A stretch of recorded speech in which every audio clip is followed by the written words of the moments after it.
माझा दोघांनाही प्रश्न आहे समारोपाकडे जाता जाता. 19 वर्षांचा काळ खूप मोठा आहे. यश अपयश राजकारणात असतं, संघर्ष असतो. आज अशी वेळ 19 वर्षानंतर तुम्ही एकमेकांच्या नेत्यांना कदाचित अधिकृतरित्या पहिल्यांदा भेटणार आहात. काय तुमच्या दोघांच्या मनात एकमेकांच्या नेत्यांना भेटण्याचं आकर्षण आहे?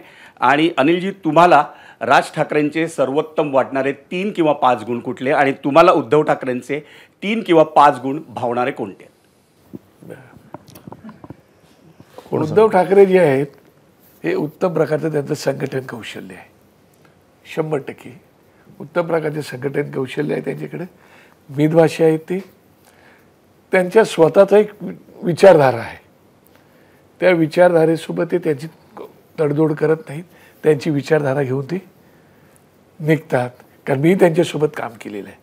कित्येक वर्ष त्यांच्यासोबत धावलं. त्यांच्या सुरुवातीचा काळ तो होता, तेव्हा त्यांच्या गाडीतच असायचो. त्याच्यामुळे मला ते माहिती आहे. त्यांनी दिले काही टिप्स पण आम्हाला माहिती आहेत, आपल्याला काय करायला पाहिजे आयुष्यात ते. त्याच्यामुळे काही गुण आहेत ते त्यांच्याकडे आहेत आणि ते वाखाणण्यासारखे आहेत, काही विषय येत नाही. अनिलजी, तुम्ही? ते अतिशय उत्कृष्ट वक्ते आहेत. दुसरा त्यांचा सगळ्यात गुण जो आहे की सर्व क्षेत्रात त्यांचा वावर आहे. सर्व क्षेत्रात म्हणजे राजकारणाच्या पलीकडे सर्व क्षेत्रात एक उत्तम कलाकार आहेत.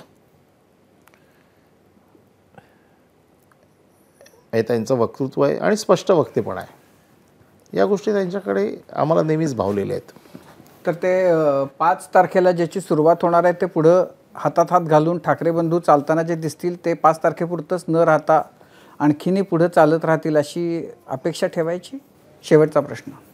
नाही, मला असं वाटतं की त्याच्यावर कसं मी मागाशी तुम्हाला सांगितलं की एखादी घटना जर चांगली घडणार असेल तर त्याचं स्वागतच सगळ्यांनी करायला पाहिजे. त्याच्यात काय अडचण नाही आहे लक्षात. पण आता तो निर्णय त्यांच्या हायकमांडवरती आहे आणि माझ्या हायकमांडवरती आहे.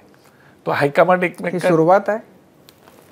मराठी माणसाच्या हिताची ही सुरुवात आहे. दबलेल्या आवाजाला मोठा करण्यासाठी ही नक्की सुरुवात आहे.